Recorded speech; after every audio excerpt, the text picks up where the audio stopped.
floor is yours, please.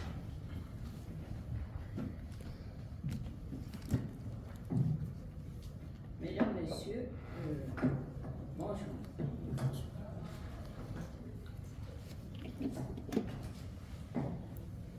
Au nom de Papos International, je vous souhaite la bienvenue dans cette salle et vous remercie pour votre présence. Chaque année, on se retrouve ici pour débattre d'un sujet qui nous est très cher, s'agissant des droits humains en général et particulièrement de leurs violations. La Déclaration universelle des droits de l'homme est la source d'inspiration de l'Organisation des Nations Unies et l'assise à partir de laquelle celle-ci a progressivement élaboré les normes énoncées dans les instruments internationaux en vigueur dans le domaine considéré, en particulier dans le pacte international relatif aux droits civils et politiques et dans le pacte international relatif aux droits économiques, sociaux et culturels. Je voudrais, au nom de notre approche internationale, comme vous le savez, nous avons célébré l'année dernière, au mois de décembre, la 75e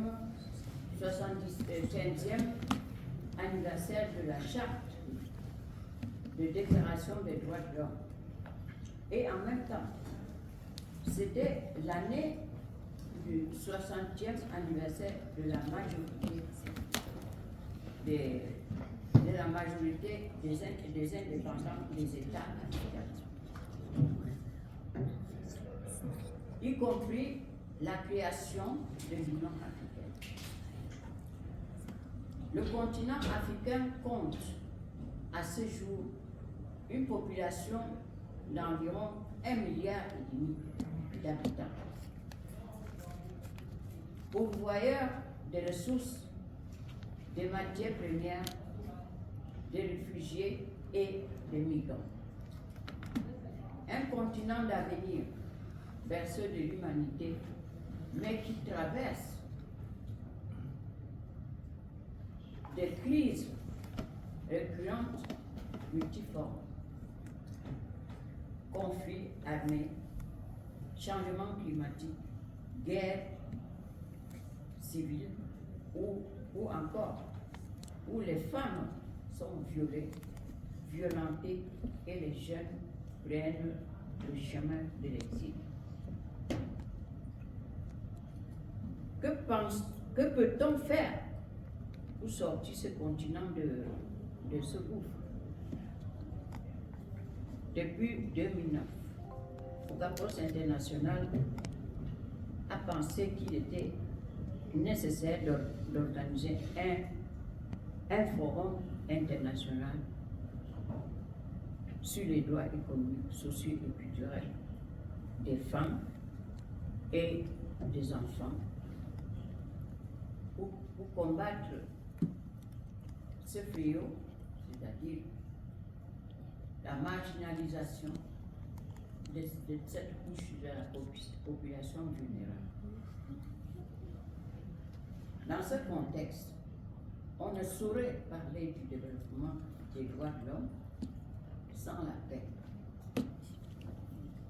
Car il est de notre devoir, en tant qu'organisation de la société civile, de travailler ensemble pour aider le continent africain à relever le défi auquel il est confronté en matière de droits de l'homme, de l'extrémisme violent, de l'insécurité et du terrorisme dont les populations sociales payent lourd tribut.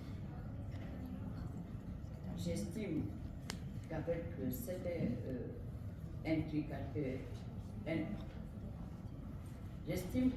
cette implication, mes collègues,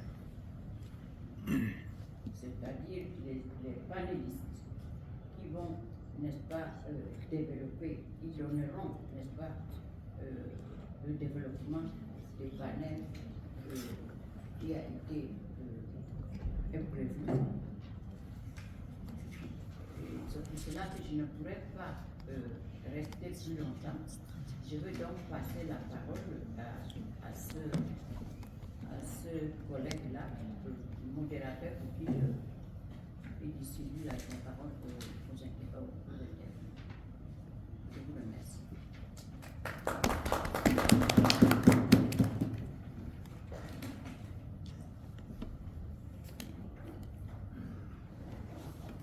Merci beaucoup, Madame Makou, pour cette introduction qui dépeint le tableau un peu sombre de la situation de l'Afrique. La thématique m'a interpellé quand vous m'avez sollicité pour modérer votre rencontre sur les violations des droits de l'homme en Afrique. Et j'invite les différents panélistes vraiment de se limiter à cette thématique et de bien vouloir respecter le temps de parole imparti. Et que, parce qu'il y a une autre réunion prévue dans cette salle après. Comme vous avez dépeint, aujourd'hui, l'Afrique, le continent, est confronté à des défis énormes. Il y a des crises un peu partout sur le continent, crise institutionnelle, déficit démocratique, violations graves et massives des droits de l'homme. Regardez ce qui se passe au Soudan, en RDC, en RCA, en Libye. Historiquement, l'Afrique vient de loin, de la traite des Noirs, l'esclavage, le colonialisme. Et aujourd'hui, l'Afrique est à la croisée des chemins. À la croisée des chemins, a connu la 4e mondialisation. Vous savez, quand une femme est belle, tout le monde la courtise. L'Afrique est belle. Pourquoi? L'Afrique est dotée de ressources minières énormes, immenses, où les multinationales cherchent un peu partout, par tous les moyens aujourd'hui, et les populations africaines sont pauvres. C'est un continent qui pourvoit plus de réfugiés au monde et plus de migrants. Pourquoi? Nous avons organisé le 8 octobre 2021, sous la présence chinoise, le partenariat de la Chine et l'Afrique, avec Madame Makou à Genève, pour réfléchir pourquoi aujourd'hui il y a plus d'entreprises chinoises en Afrique qui pillent les matières premières en Afrique et qui détruisent l'environnement et que les Africains restent pauvres après le colonialisme. Il fallait s'interroger et pourquoi il y a les coups d'État aujourd'hui. Donc, je me limite là. J'espère que les différents intervenants vont vraiment dépeindre la situation et donner une analyse introspective sur le sujet qui nous réunit ici. Sans trop tarder, je m'en vais maintenant donner la parole à M. Abdul Kim Brahim, président de l'ONG Africa Watch. شكرا جزيلا. مساء الخير. سأتحدث بالعربية. للأسف الحديث حول حالة حقوق الإنسان في إفريقيا حديث ذا شجون لعدة اعتبارات. في الوقت الذي يتحدث الكثير من المدافعين عن حقوق الإنسان عن مثلا الحق في العمل والحق في الضمان الاجتماعي والحق في التعليم والحق في الصحة، نحن ما زلنا نتحدث في إفريقيا بالخصوص شمال إفريقيا عن الحق في السلامة الجسدية والحق في الحياة، ثم الحق في حرية التعبير والحق في تأسيس الجمعيات إلى غير ذلك من الحقوق المدنية والسياسية اللصيقة بشخصية الإنسان والتي لا يمكن الاستغناء أو الاستثناء أو لا ترد عليها استثناءات. أنا باسم منظمة أفريكا واتش أتحدث بالتحديد عن حالة حقوق الإنسان في منطقة تعد مخيمات للاجئين، لكن للأسف الشديد لم يتحدد مركزهم القانوني لحد الساعة بموجب الاتفاقية الدولية لمركز اللاجئين للوضع القانوني للاجئين ل 1951 وبروتوكولها الملحق لسنة 1967. هذه المخيمات تسمى مخيمات البوليساريو أو مخيمات الصحراويين القاطنين بمنطقة تندوف جنوب غربي الجزائر. لماذا بالضبط تحديدا الحديث عن هذه المنطقة؟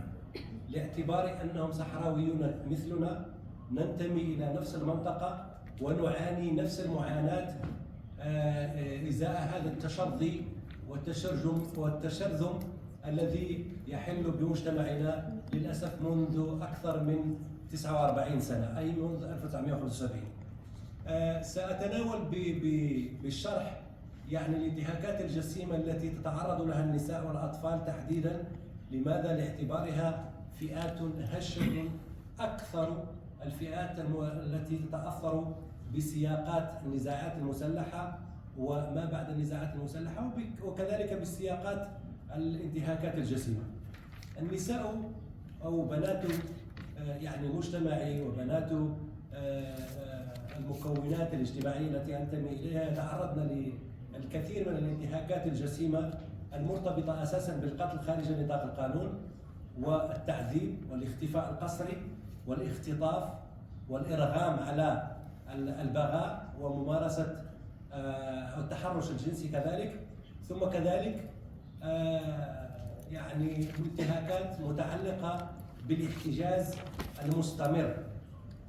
وسأفصل في هذه الأمور على اعتبار أن كل الصحراويات إلا استثناءات ترد بخصوص نساء تمكنا من الحصول على جنسيات أوروبية وبالخصوص جنسية إسبانية أو جنسيات أخرى، أو اللواتي عدن إلى المملكة المغربية على اعتبار تغيير قناعاتهن بشأن النزاع القائم بين المملكة المغربية وجبهة البوليساريو المدعومة سياسيا وعسكريا من طرف دولة الجزائر. فالأخريات كلهن لا يتوفرن على جنسية جزائرية بحكم تواجد مخيمات تندوف على أراضيها، ولا يتوفرن كذلك على بطاقة لاجئ بمقتضى قواعد القانون الدولي، لا سيما الاتفاقية الدولية لوضع اللاجئين وبروتوكولها الملحق. كيف يعيشن في المخيمات؟ هؤلاء النسوة يعيشن في المخيمات تحت ضغط كبير، حيث لا يتوفرن على أي وثائق ثبوتية يعني تمكنهن من التنقل ولا من الحديث ولا من يعني ممارسة حقوقهن. بالنسبة لي سأعطي حالات مثلا لحالات الاحتجاز، وهناك مثلا السالكة ثم كذلك المعلومة إلى غير ذلك من الحالات التي لم يستطعن يعني التمتع بحقوقهن. سأترك الكلمة لأصدقائي وبعد ذلك يعني نستمر في النقاش عبر الأسئلة. شكرا.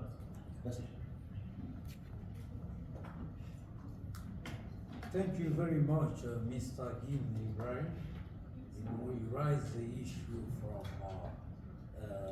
Western Sahara is one part of Africa, North Africa. You know, everybody know it's a old conflict from Cold War.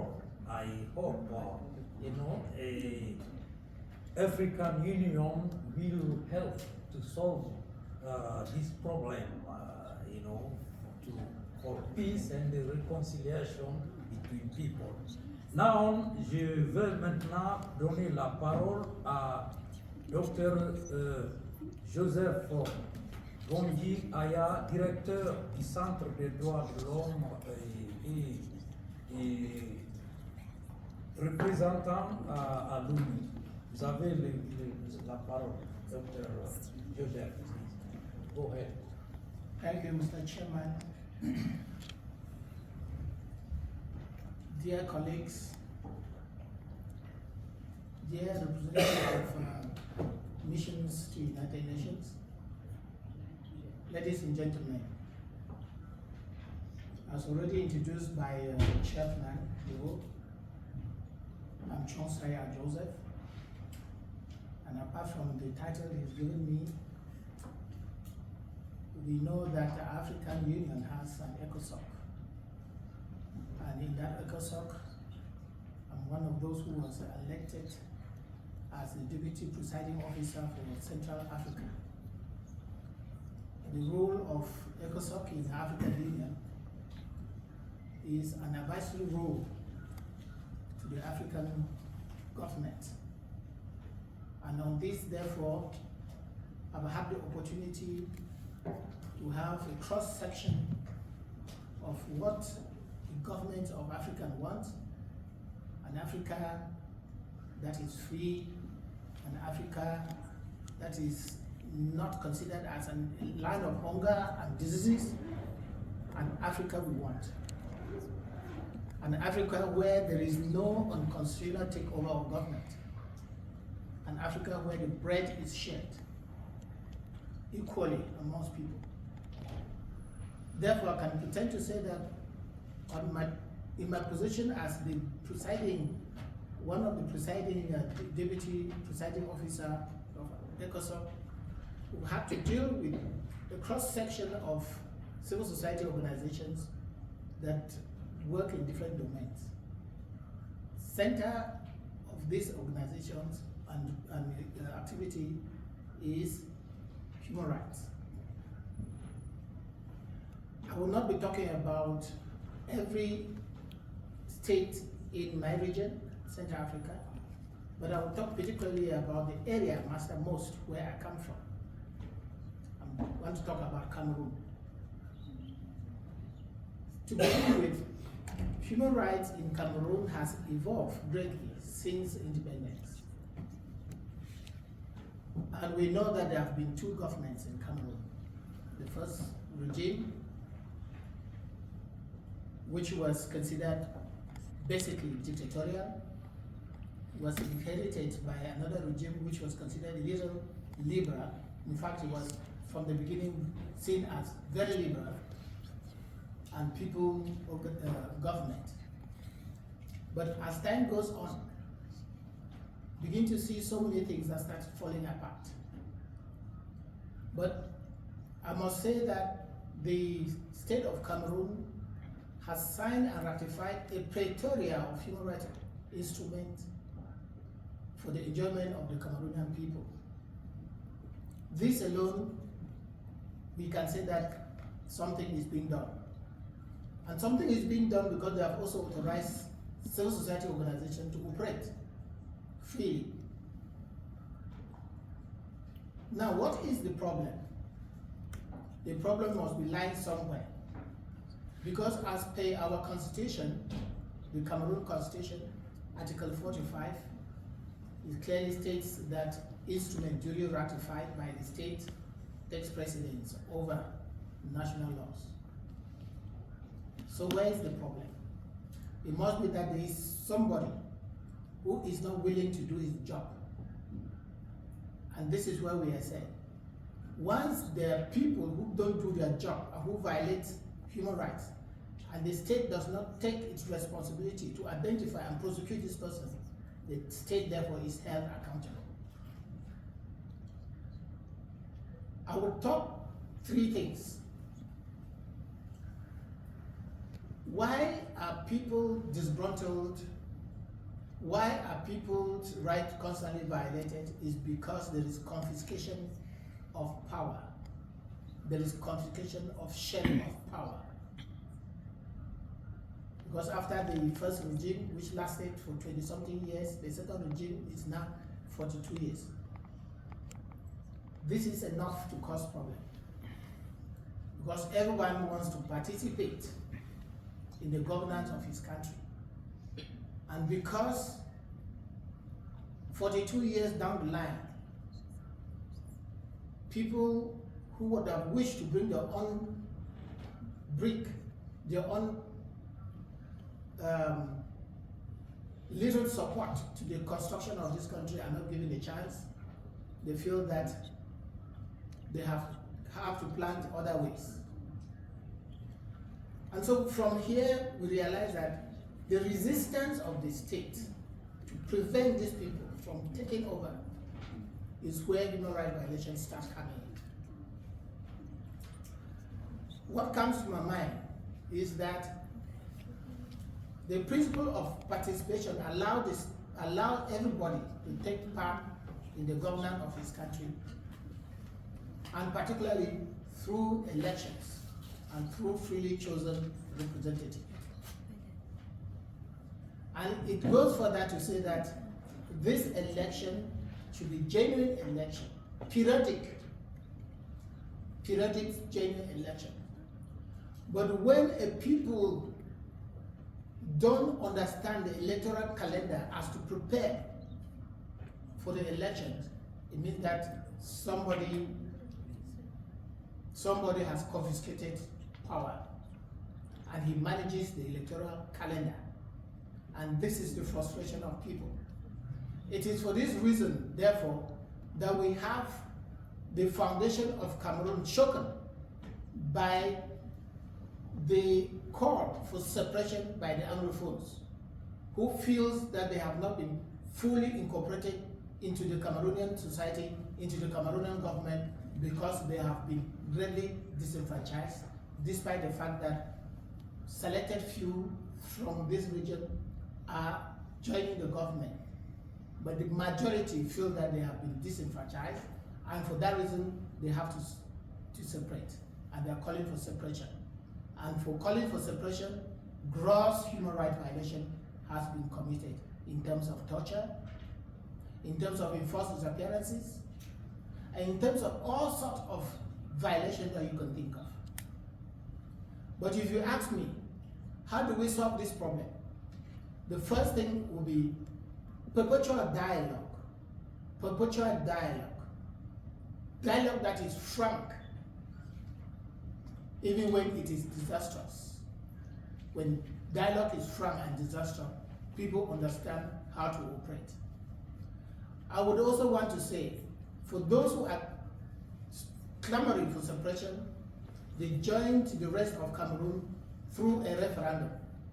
Instead of opting for military solution, the Cameroon state should opt for a legal solution, which is reconducting a referendum to see if the people still want to stay together.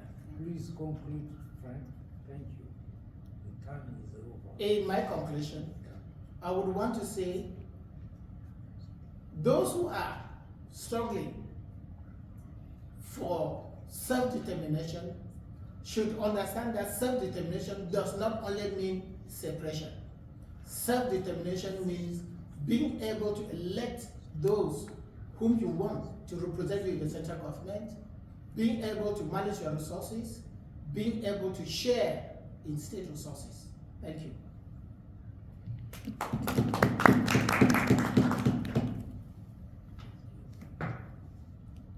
Merci beaucoup, Joseph.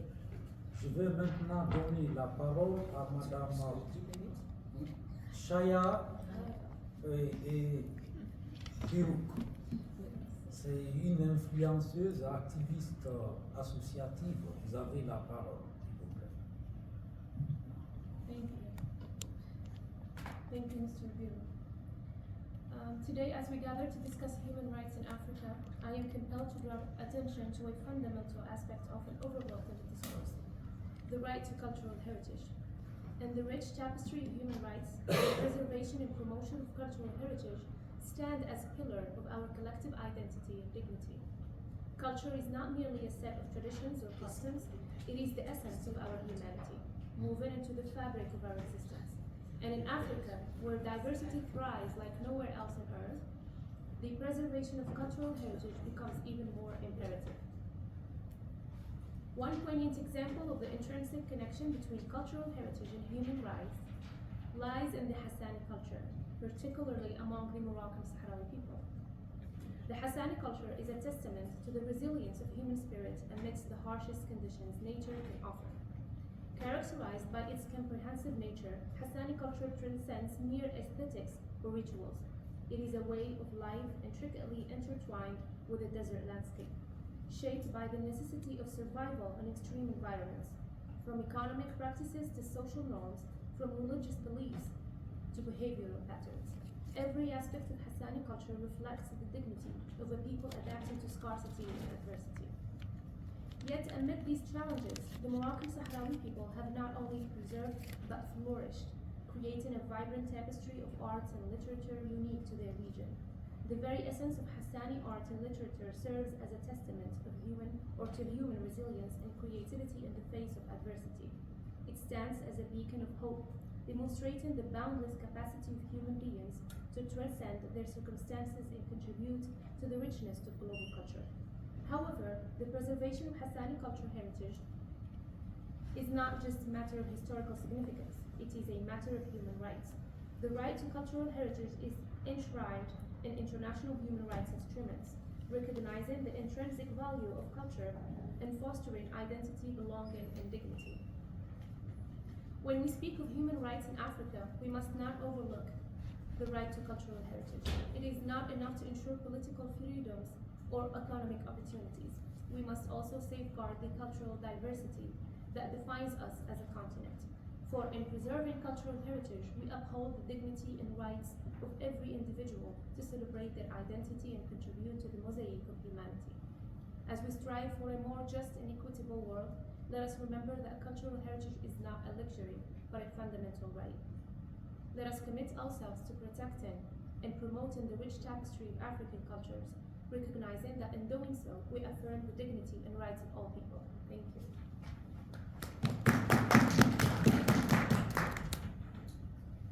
Merci beaucoup, Dr. Bayrou.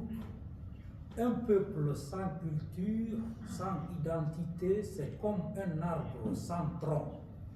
Le manifeste culturel qui a donné naissance à la charte culturelle panafricaine a été adopté à Alger en 1969. Et à cette période, il y avait combien d'États africains indépendants? Même pas une trentaine. On considérait les Africains comme des sauvages par des colonialistes. Il fallait d'abord réfléchir, les pères fondateurs de l'Organisation de l'Unité africaine, promouvoir la culture africaine à l'échelle mondiale pour la reconnaissance de la spécificité et que l'Afrique peut apporter au patrimoine culturel mondial quelque chose de commun, de valeur universelle. Et je rappelle qu'il y a 788 ans, avant même l'adoption de la charte des droits de l'homme, de Magna Carta, qu'en Afrique, qui a eu la charte de Kourkanfouga, qu'on appelle charte Mandin, en 1235, les rois se sont réunis pour adopter une charte. L'article 3 de cette charte dit que la vie est sacrée. Personne ne doit dans la communauté tuer, ôter à la vie de son prochain. Et après, l'Afrique, on nous considère comme des bêtes sauvages. Donc il fallait trouver, à travers des négociations politiques à l'UNESCO, que l'Afrique a bien une culture et qu'elle peut donner au reste de l'humanité. Et merci beaucoup, madame, pour ce rappel. Je m'en vais maintenant donner la parole à M. Shaukat Ali Kashmiri. Et merci pour votre présence et solidarité et pour participer à cette rencontre. C'est le président du parti de l'unité des peuples Cachemire. Vous avez la parole. I thank you, Mr. Chairman, ladies and gentlemen, His Excellency.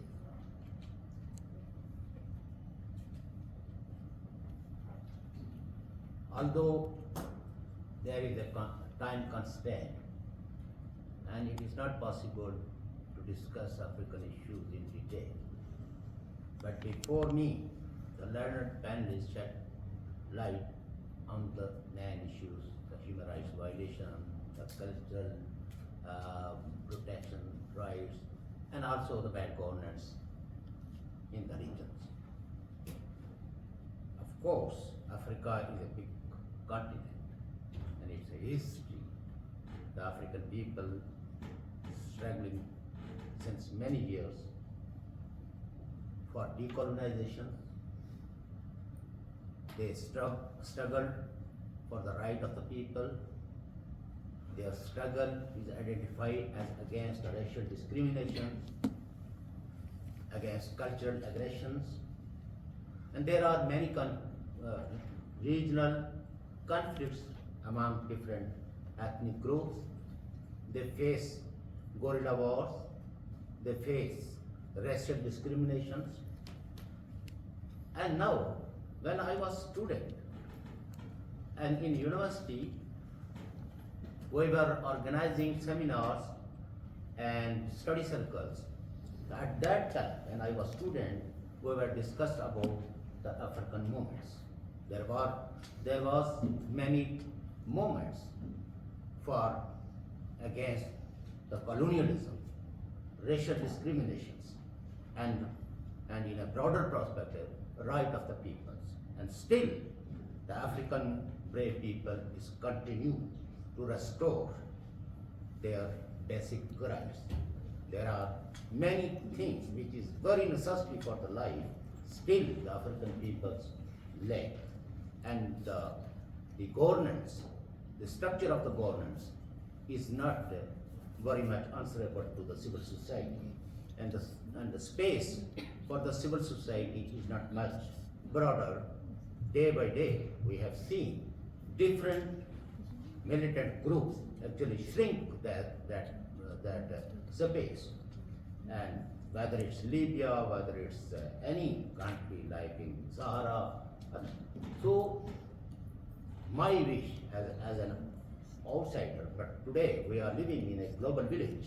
So if the African peoples get freedom and a good governance, it affects on the whole society, not only in Africa, but in South Asia and Asia. We feel that success will also encourage us, that success also provide us a space, because we are also facing this kind of problem which is today the African people are facing. But we hope that human rights defender, civil society, and the world community will help those people who are victims of the wars, because in one time people were saying that Africa is home of the wars. But today we hope that the permanent peace will restore and the people will enjoy all basic rights. I am here especially on behalf of the progressive peoples to show the solidarity with the people who are still struggling for the betterment of their own people. I thank you.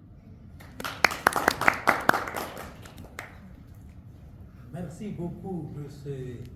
Shaukat Ali Kazmiri, qui est un grand ami à nous et que tout le monde vous connaît. Votre engagement pour les droits de l'homme et politique pour la solidarité internationale avec les peuples opprimés dans le monde. Et merci pour votre soutien et contribution. Maintenant, nous avons écouté tous les intervenants. Il nous reste très peu de temps. Je salue la présence des délégations des États-Unis, Belgique, Cameroun. Il y a quelqu'un qui a soulevé. Voilà, on n'a pas le temps, comme l'a dit M. Shaukat, en 1 heure pour parler des problèmes de l'Afrique. C'est très peu. Et puis, mais on ne fait que brosser. Et merci pour votre présence et tous les partenaires de développement de l'Afrique, de coopération, ont intérêt que l'Afrique se démocratise, chacun gagne, parce qu'il y a énormément de ressources et de richesses en Afrique.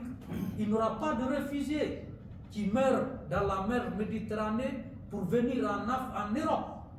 S'il y a la bonne gouvernance, s'il y a la démocratie, les Africains viennent rester chez eux en paix. Ils veulent vivre dans un environnement sain, dans un environnement en sécurité. Aujourd'hui, on arme les djihadistes. Montrez-moi où se trouvent des usines d'armement en Afrique. Ils ont des pick-up, des 4x4. Hein? Et ils viennent prendre tout un village pour forcer les femmes à porter les hijabs et qu'ils n'ont pas les cultures. Et qu'est-ce que c'est que ça? Et les partenaires, vous avez la responsabilité d'aider à lutter contre ces phénomènes qui menacent l'existence des États africains, l'extrémisme violent et le terrorisme, qui menacent même la sécurité internationale. Nous avons besoin de votre solidarité et la société civile que nous sommes a besoin de partager ses expériences et travailler avec vous pour changer le système de gouvernance en Afrique aujourd'hui et dont les jeunes Africains ont soif de la liberté, ont soif de vivre en paix et en dignité. Vous avez la parole. Merci. Floor is yours, please. Thank you, Mr. Chair. It was very nice information about your continent, Africa. Both Africa and Asia has a similar problem, and also in South Asia, as the learned panelists have described.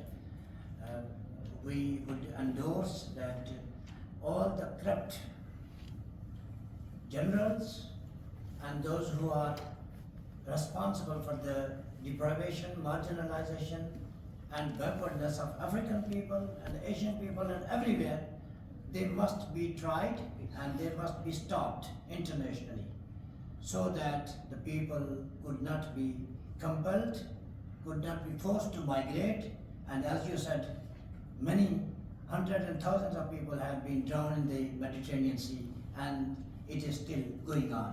So this is very sad aspect, and those people should not be supported anywhere in the world by the world civil society and world powers. Thank you. Thank you very much. Floor is yours, madame, please. Merci Go ahead. beaucoup. Aïcha Doui, la présidente de l'IUPDHR Geneva. Donc en parlant de la situation des droits de l'homme en Afrique, je crois que notre Afrique n'a pas besoin de multiplication des mécanismes de protection et la promotion des droits de l'homme. Il y en a assez de standards au niveau local, national, régional, continental et onusien aussi. Donc, mais l'Afrique, il a besoin d'une chose, il a besoin d'une approche inclusive, optimiser les ressources, s'unifier. De plus, on a besoin des stratégies et des politiques pour répondre aux attentes de la jeunesse, de la population africaine. Parce qu'il y en a une base très importante que la promotion et la protection des droits civils et politiques ne peut pas être assurée que dans un environnement qui assure le bien-être et la dignité de la personne. Si on n'assure pas et on ne garantit pas le droit au développement au niveau d'Afrique à partir de cette approche inclusive, on ne peut pas y aller plus loin que ça. Et merci beaucoup. Merci, madame. Avant de vous donner, il y a le distingué représentant du Cameroun qui a demandé la parole. S'il vous plaît. Après, je viendrai à vous et puis. Merci, monsieur le modérateur. Nous apprécions la qualité des présentations des panélistes. Il est vrai, nous ne sommes certainement pas les seuls à l'avoir remarqué. L'Afrique est un pays qui compte plus d'une cinquantaine de pays et est un continent qui plus de cinquantaine de pays. Et nous avons la faiblesse de ne pas penser que ce panel était spécifiquement fait pour focaliser sur le Cameroun. C'est ce que nous avons remarqué, je pense que c'était aussi évident. Nous voulons réagir sur la présentation du docteur Ayer, qui a dressé un tableau plutôt sombre de notre pays et qui, pour ceux qui fréquentent ce pays, est bien loin de la réalité. C'est une démocratie en construction. Il n'y a pas de modèle parfait de démocratie dans le monde, nulle part. Et il a commencé par apprécier les efforts du gouvernement toutes ces 60 années, ce qui est fort appréciable. mais il y a peut-être un certain nombre de choses qui ont manqué à son exposé. Nous autres Africains, nous avons l'habitude de le dire lorsque nous parlons de démocratie. Il faut peut-être éviter de standardiser et de ne pas tenir compte d'un certain nombre de réalités. Aujourd'hui, on veut faire penser au commun des mortels que lorsqu'on dit que la démocratie, Je vous prie d'être bref parce que on passe. je vais essayer d'être plus bref que le Vous docteur avez Aya. 2 minutes. 2 minutes, merci bien. Merci. Donc,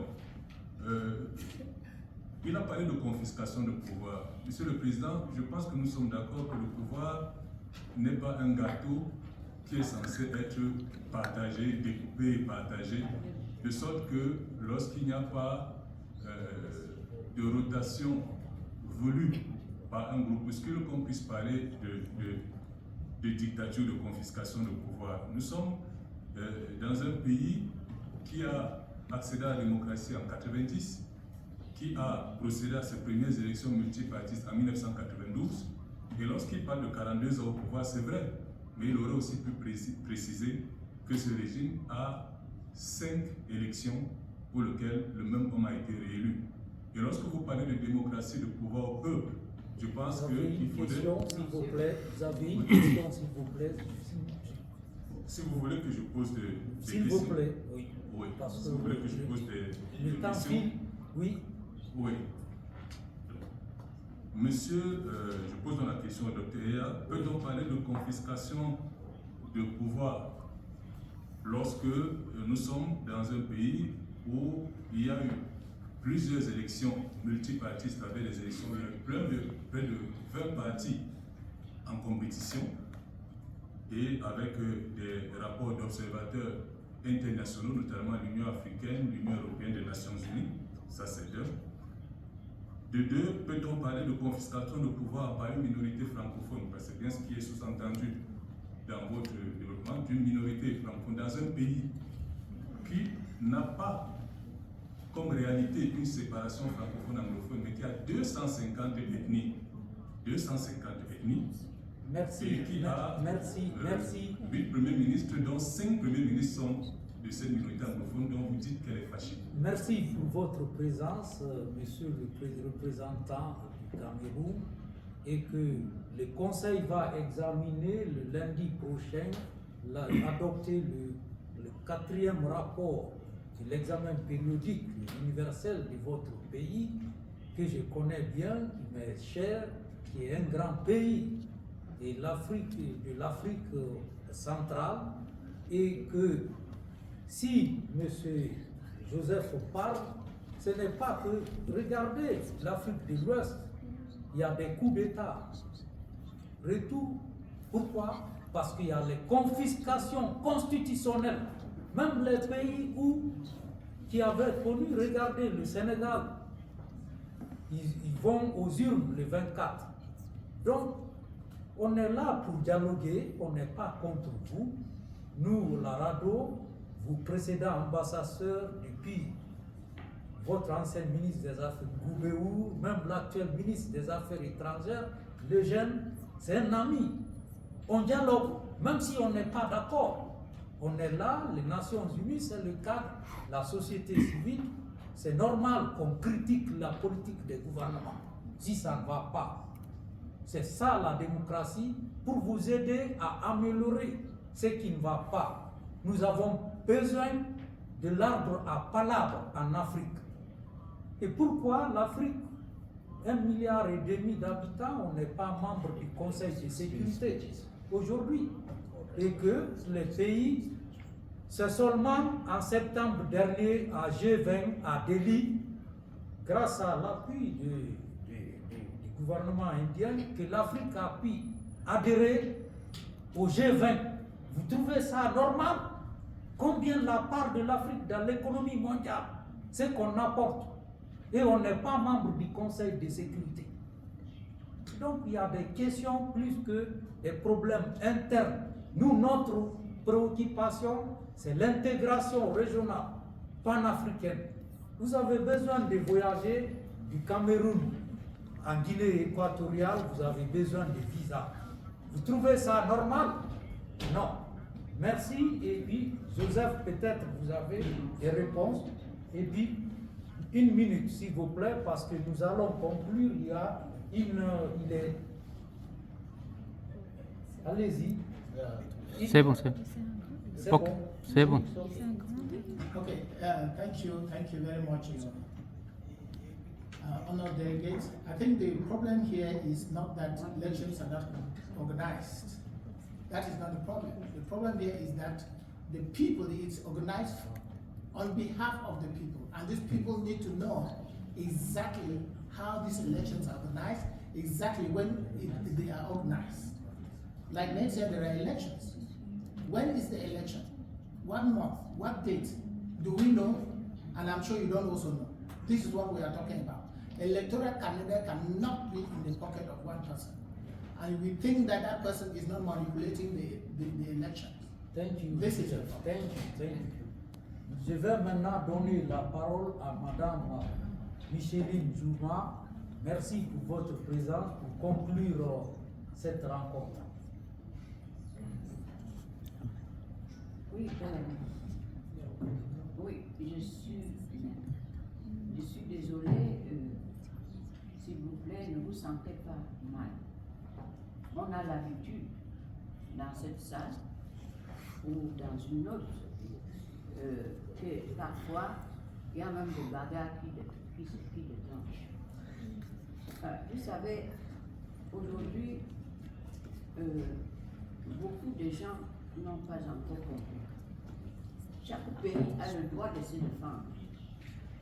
Et chaque organisation ou chaque personne a le droit de poser des questions.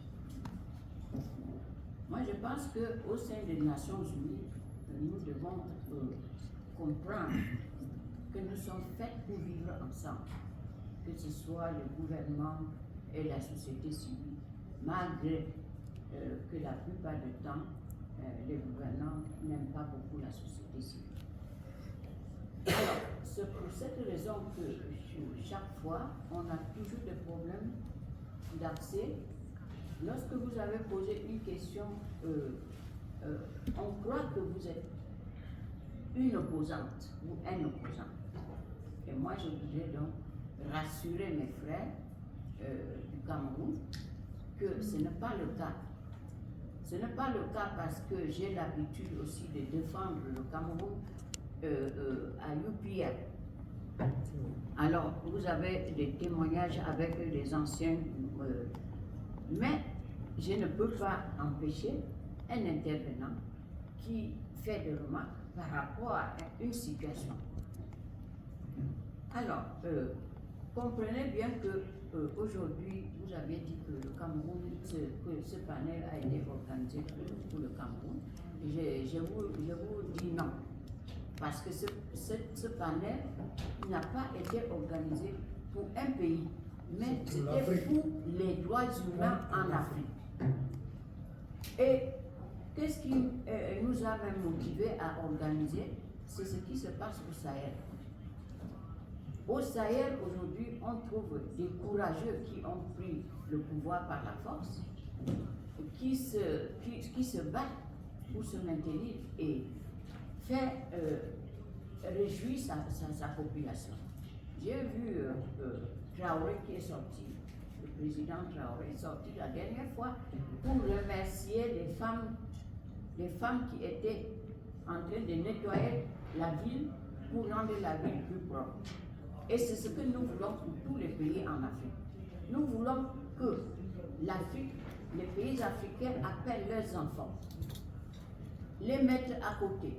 Ils discutent et ils voient qu'est-ce qui est bon pour le pays, qu'est-ce qui n'est pas bon pour le pays. Mais maintenant, je veux parler pour le Cameroun dans le point 6 du débat général.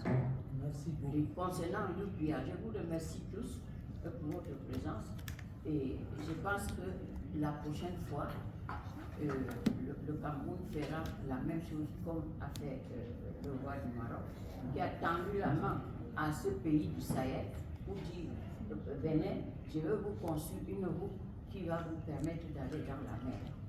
Et c'est ce que nous souhaitons pour tous les pays africains, que ce soit le Cameroun, le Maroc, la Guinée ou bien l'Afrique centrale ou l'Afrique de l'Ouest ou l'Afrique du Sud.